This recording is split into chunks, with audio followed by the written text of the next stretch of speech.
नमस्कार। और आज की इस नई गहन चर्चा में आपका स्वागत है।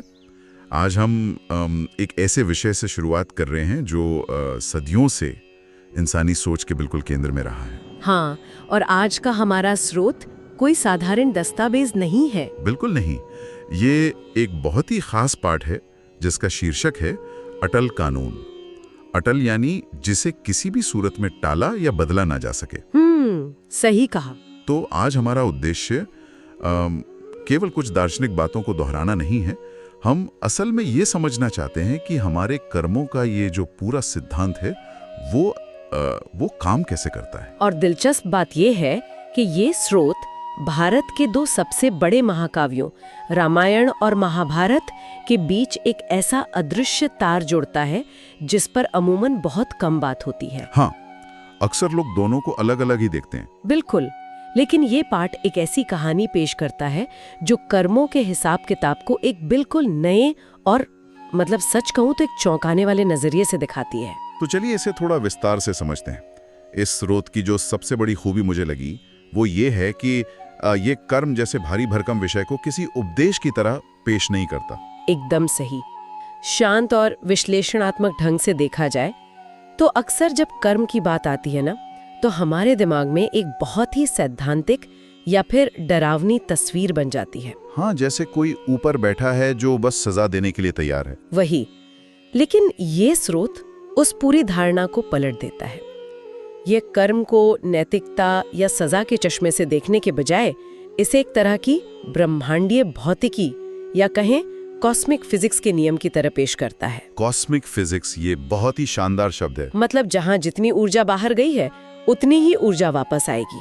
ये नियम इतना सटीक है कि ये समय, युग और जन्मों की सीमाओं को भी पार कर जाता है। इसी बात को स्थापित करने के लिए स्रोत एकदम शुरुआत में ही गुरु अर्जुन देव जी का एक बेहद प्रभावशाली उदाहरण सामने रखता है। हाँ, वो उदाहरण सच में इस पूरी चर्चा की नींव है। बिल्कुल। उदाहरण है जैहा बीजे सो लुणे कर्मा संदड़ा खेत। इसका सीधा सा अर्थ है कि जैसा बीज बोगे वैसा ही काटोगे, क्योंकि यह जीवन कर्मों का एक खेत है। ये जो खेत वाला रूपक है, मुझे लगता है स्रोत ने इसे यूं ही नहीं चुना है। नहीं, बिल्कुल नहीं। अगर हम इस खेती वाले रूपक का विश्लेषण करें तो इसकी सबसे बड़ी विशेषता इसकी तटस्थता है। तटस्थता मतलब किस तरह से?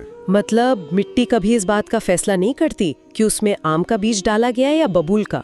मिट्टी कोई जज नहीं है। हाँ, वो बस पोषण देती है। बिल्कुल। उसका काम सिर्फ उस बीज को एक पौधे में तब्दील करना है। ठीक इसी तरह ब्रह्मांड का ये जो अटल कानून है वो किसी भी कार्य की नैतिकता पर फैसला नहीं सुनाता। तो वो सिर्फ परिणाम देता है। एकदम सही। कोई भी कदम उठाया गया, कोई भी फैसला लिया गया, वो एक बीज है जो उस ब्रह्मांडीय खेत में गिर चुका है और अब वो समय के साथ पकेगा। हाँ, और उसका जो भी परिणाम होगा वो उसी व्यक्ति के सामने आकर खड़ा होगा जिसने वो बीज बोया था। ये एक पूरी तरह से ऑटोमेटिक सिस्टम है जिसमें कोई मानवीय भावना या पक्षपात काम नहीं करता। बिल्कुल नहीं। और इसी ऑटोमेटिक सिस्टम को समझाने के लिए स्रोत हमें सीधे रामायण काल की एक बहुत ही खास घटना पर ले जाता है। कहानी बाली से जुड़ी है। हाँ, वानर राज बाली। यहाँ सबसे दिलचस्प बात यह है कि बाली ने तपस्या करके एक विशेष वरदान प्राप्त किया था। और वो वरदान सच में किसी भी तर्क से परे लगता है। पाठ में बताया गया है कि जो भी लड़ने के लिए बाली के सामने आएगा उसका आधा बल यानी उसकी आधी शक्ति बाली में आ जाएगी। ये तो ऐसा है जैसे किसी खिलाड़ी के पास कोई जादुई शक्ति आ गई हो।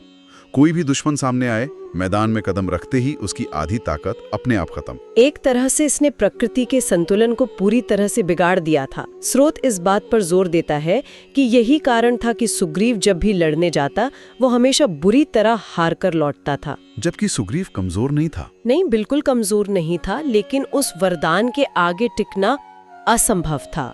बाली लगातार अजय होता जा रहा था और उसके दुश्मन कमजोर। यहीं पर कहानी में वो बड़ा मोड़ आता है। सुग्रीव की मदद के लिए रामचंद्र जी महाराज आते हैं और स्रोत स्पष्ट करता है कि रामचंद्र जी को बाली के इस रहस्य और वरदान की शर्तों के बारे में पूरी जानकारी थी। अब यहाँ एक सवाल उठता है, अगर उन्हें रहस्य पता था तो वो कोई और रास्ता भी तो निकाल सकते थे। हाँ, लेकिन उन्होंने जो रणनीति अपनाई वो इस पूरी कहानी का टर्निंग पॉइंट है। अपनी शक्ति को बाली में जाने से रोकने के लिए उन्होंने पेड़ों की ओट ली। मतलब पेड़ों के पीछे छुपकर? बिल्कुल। उन्होंने छिपकर बाली पर बाण चलाया और उसे मार गिराया। एक रणनीतिक फैसला था ये। रणनीतिक तो था, लेकिन कर्मों के अटल कानून के हिसाब से देखें तो कर्मों के खेत में एक बहुत ही भारी बीज बोया जा चुका था। और इस बीज के बोए जाने की सबसे बड़ी घोषणा खुद बाली करता है। पाठ में उस पल का बहुत ही भावनात्मक वर्णन है जब मरते हुए बाली ने रामचंद्र जी से बात की। हाँ, वो दृश्य बहुत महत्वपूर्ण है। बाली ने सिर्फ शिकायत नहीं की थी। उसने कहा, मैं बेकसूर था, मैंने आपका कुछ नहीं बिगाड़ा था, अब इसका हिसाब आपको अगले जन्म में देना पड़ेगा। ये कोई साधारण वाक्य नहीं है। नहीं, ये किसी पराजित योद्धा का गुस्सा नहीं लगता। बिल्कुल नहीं। ये कर्मों के अटल कानून की एक स्पष्ट घोषणा थी। बाली बता रहा था कि जो तीर पेड़ के पीछे से चला है, उसने एक ऐसा कर्जा पैदा कर दिया है जिसे भविष्य में चुकाना ही होगा। एकदम। और यहाँ न्याय की वो आम परिभाषा काम नहीं आती जहाँ हम सोचते हैं कि जो सही के लिए लड़ा उसके सारे गलत काम माफ हो जाते हैं। मतलब कोई कोलैटरल डैमेज जैसी चीज माफ नहीं होती। कर्मों की दुनिया में बिल्कुल नहीं। रामचंद्र जी ने सुग्रीव की मदद की, वो एक अलग कर्म था, लेकिन बाली को छिपकर मारा, ये एक बिल्कुल अलग कर्म था जिसका कर्जा अब चढ़ चुका था। और मजे की बात यह है कि ये कर्जा सिर्फ एक जन्म तक सीमित नहीं रहा। हाँ, स्रोत यहीं से एक इतनी लंबी छलांग लगाता है कि वो रामायण से सीधे महाभारत के बाद के समय में पहुंच जाता है। ये सच में एक अहा मोमेंट है। बिल्कुल, पुनर्जन्म का संबंध। जब चक्र घूमा तो अगले जन्म में रामचंद्र जी ही कृष्ण महाराज बने। और बाली ने एक भील यानी एक शिकारी के रूप में जन्म लिया। यह जानकारी कर्मों के कर्ज को एक ऐसा आयाम देती है जो ये सोचने पर मजबूर करता है कि हिसाब बराबर करने के लिए प्रकृति किस हद तक जा सकती है। जरा उस निर्णायक दृश्य की कल्पना करें। स्रोत इसका बहुत ही दृश्यात्मक वर्णन करता है। हाँ, महाभारत का इतना भीषण युद्ध खत्म हो चुका था। सब कुछ शांत है। प्रभास पाटन का वो घना जंगल, कृष्ण महाराज एक पेड़ के नीचे एक पांव पर पांव रखकर आराम से लेटे हुए हैं, एक बिल्कुल असुरक्षित और शांत अवस्था में। और उसी जंगल में वो भील शिकारी घूम रहा है, वही शिकारी जो पिछले जन्म में बाली था। अब यहाँ स्रोत एक बहुत ही विशिष्ट विवरण पर प्रकाश डालता है। कृष्ण महाराज के पैर में पद्म यानी कमल का एक विशिष्ट चिन्ह था। हाँ, जब सूरज की किरणें पत्तों से छनकर उस पद्म के चिन्ह पर पड़ी तो वो चमकने लगा। और उस चमक ने एक बहुत बड़ी गलतफहमी पैदा कर दी। बिल्कुल, दूर से उस भील को लगा कि झाड़ियों के पीछे किसी हिरन की आंख चमक रही है। मतलब परिस्थितियां बिल्कुल वैसी ही बन गईं जैसी रामायण काल में थी। सही कहा। उस समय रामचंद्र जी पेड़ों की ओट में थे, बाली उन्हें नहीं देख पा रहा था।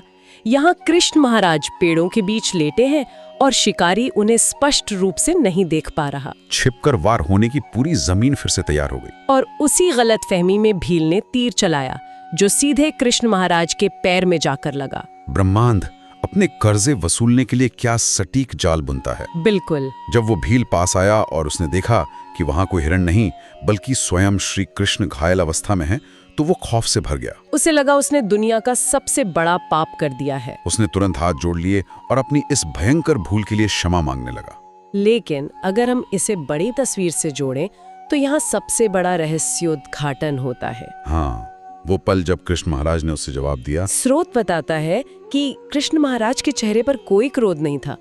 उन्होंने उस भील को पिछले जन्म यानी रामायण काल की वो पूरी घटना सुनाई और स्पष्ट किया कि इसमें भील का कोई दोष नहीं था। उन्होंने कहा, ये तो होना ही था। ये तो होना ही था। ये वाक्य ही अपने आप में पूरी कहानी का सार है। बिल्कुल, ये केवल पुराने कर्मों का कर्जा था जिसे चुकाना ही था। ये कोई नई दुर्घटना नहीं थी। और इसी के साथ स्रोत हमें मुख्य निष्कर्ष पर ले आता है। अंतिम पैराग्राफ का सारांश यही है कि कर्मों का ये कानून बिल्कुल अटल है। कोई भी प्रार्थना या पश्चाताप इस नियम को रोक नहीं सकता। जो तीर एक बार चला दिया गया वो अपना रास्ता ढूंढ ही लेगा। लेकिन इस निष्कर्ष में एक और परत है जो शायद इस पूरी चर्चा की सबसे अहम बात है। हाँ, स्रोत विशेष रूप से ये कहता है कि कोई भी इससे बच नहीं सकता, अवतारी पुरुष तक भी। ये एक बहुत बड़ी बात है। सच में ये इस पूरी कहानी का सबसे बड़ा सार है। अक्सर लोग सोचते हैं कि ईश्वर या अवतार नियमों से ऊपर होते हैं, लेकिन ये पाठ बताता है कि ब्रह्मांड का न्याय तंत्र पूर्ण रूप से निष्पक्ष है। बिल्कुल, अगर न्याय और धर्म की स्थापना करने के लिए धरती पर आए किसी अवतार को भी अपने द्वारा किए गए कार्यों का फल भुगतना पड़ता है, भले ही वे किसी बड़े उद्देश्य के लिए किए गए हों, तो ये ब्रह्मांड के न्याय की निष्पक्षता को दर्शाता है। इसमें किसी के लिए कोई अपवाद नहीं है, कोई छूट नहीं है। सही बात है। और अगर हम आज के समय में देखें, बिना किसी पे उंगली उठाए बस एक सामान्य इंसान के नजरिए से सोचें, तो ये ज्ञान सूचनाओं के इस तेज दौर में बहुत मायने रखता है। हाँ, जिंदगी इतनी तेज भाग रही है कि हम अपने छोटे छोटे कार्यों के असर के बारे में सोचते ही नहीं। ये विचार हर इंसान को अपने दैनिक कार्यों और उनके संभावित परिणामों के प्रति अधिक सचेत और जवाबदेह बनाता है। ये एक तरह से याद दिलाता है कि जो भी हम कर रहे हैं वो शून्य में गायब नहीं हो रहा है, वो उस कर्मों के खेत में दर्ज हो रहा है। बिल्कुल। तो अगर हम इस पूरी यात्रा को संक्षेप में समेटें, तो हमने शुरू किया गुरु अर्जुन देव जी के एक बहुत ही गहरे उद्धरण से। फिर रामायण के उस युद्ध की तरफ गए जहां एक रणनीतिक फैसले ने एक अदृश्य कर्जा पैदा किया। और अंततः महाभारत के बाद के एक शांत जंगल में वो कर्मों का चक्र पूरा हुआ। ये सब दिखाता है कि अटल कानून किस तरह काम करता है।